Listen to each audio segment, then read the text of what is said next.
Talaga may mothers din, may those is kaya ako kaya nakakalimutan ako kasi ano na diba sabi na sundo.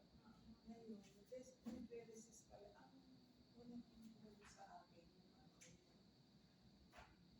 ano nila yung parang si kuya, si Manong. Pinapasta ko na ako yung ay, opo. Ako na nga, nag-break lang po sila ngayon. Pero pwede ko kukunin kahit pinakot ang kasi. Sa alam mo nakita ko yung mga classmate katabi. Absent yung katabi niya. Ano ba makakain lang talaga siya mag-isa dun sa table niya. Yung iba, yung meron siyang classmate na nakatayo, nagsasayaw, siya talaga kumakain siya ng nakaupo. Ano talaga, sabi nga ng pinto, mababait ng mga batang to, nakaupo lang yan. Tapos, kala mo